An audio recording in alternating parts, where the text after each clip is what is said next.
Okay, so the video cut off right when I was saying what the vertices were, and the vertices were at, we went over 3, and then we went left 6, so it's at minus 3 comma minus 2.5, and then from 3 went over 6 more over to 9. So when we go over 6 over to 9, it's at 9 comma minus 2.5, and those are the two vertices.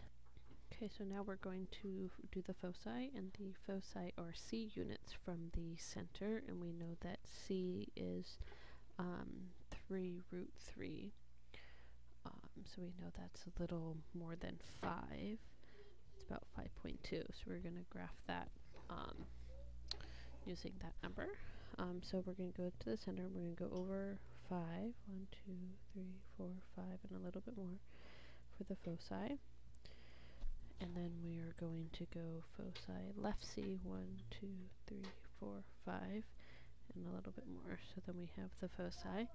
So the values of the foci, to write it, we went over 3, and we went right 3 root 3, which was about 5.2. So we went right 3 root 3 and left 3 root 3.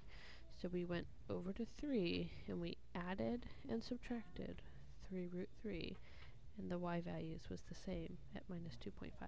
And the last thing we need to do in order to complete the graph is to know how much up and down we go. And remember, that's the endpoints of the minor axis. So we go from the center up b and down b, and we found that b was 3. So from here at minus 2.5 we go up 1, 2, 3 to the value of 1/2, and then from the center we go down b, which is 3 units, 1, 2, 3.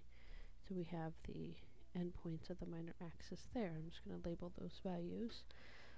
So that's minus 2.5 for the center, and we subtracted 3 more, so that's minus 5.5. So once we have all of those, then we're able to complete the final graph of our ellipse. So you draw your oval, connecting your vertices and your endpoints of your minor axis in a roundish shape. And those should be rounded. And I'm just going to label everything correctly. So I have my vertices out here, and they were at 9 and at minus 3. We have the endpoints of the minor axes at 1/2.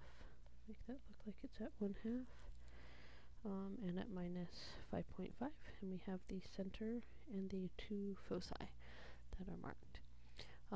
So looking back at the question, it has to find the center, the vertices, the foci. We have to find the eccentricity, and the eccentricity of the ellipse is that E equals C over A. So to find the eccentricity, we take C, which is 3 root 3, and divide it by A, which is 6. We found A to be 6 up here. So that is root 3 over 2. So that would be the eccentricity of the ellipse. And that is everything that we needed in order to graph it. So let's move down to problem number 2. Okay, for problem number 2, we're going to find the standard form of the equation of the ellipse if the foci are here and the major axis has length 8. So if we were to just plot these, we have the foci at 0, 0, and at 1, 2, 3, 4, 0. We have another foci at 4, 0. So I know that the foci are C units from the center, which means that the center has to be here, and this is C units, and this is C units, which means that since all the way is 4, C equals 2. So since the foci in the center lie on a horizontal line, that tells me that the major axis is horizontal, which means I'm going to use for the standard form x minus h squared plus y minus k squared equals 1. The bigger a squared is under the x. Okay, so I know C is 2. I know that the major axis has length 8, and I know my major axis is going to lie on this line here, and its total length is 8. So if I go left 2 from the center, and I go left 2 more to get to a vertex, this distance from the center to the vertex is called A, which is 4 units, and I can do the same side to get to the other vertex here to get that A equals 4, and the total length of the major axis is 8. So I know that this is going to be the rough shape of my ellipse here. Okay, so I know that A equals 4, C equals 2, because from the center to the foci was 2, the major axis was 8, so half of it, since the major axis is called length 2A, A was 4.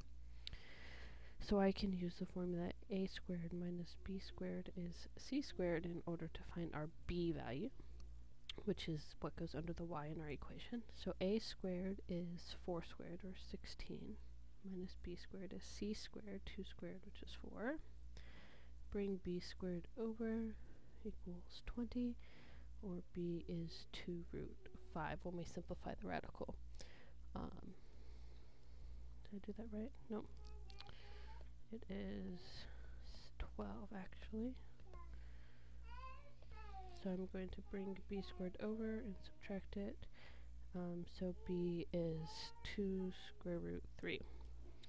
Okay, but B squared is really what's important, which is going to go into there. So I'm going to plug everything into my equation.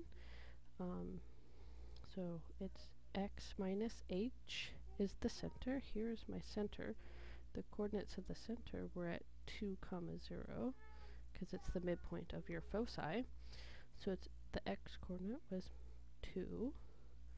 My a squared is 16, right? Since a was 4, a squared is 16, plus y minus k is 0, all over b squared.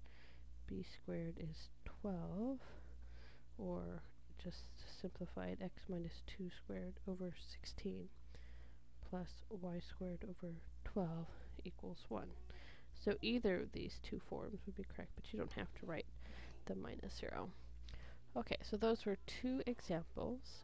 Number 1 being a very lengthy example.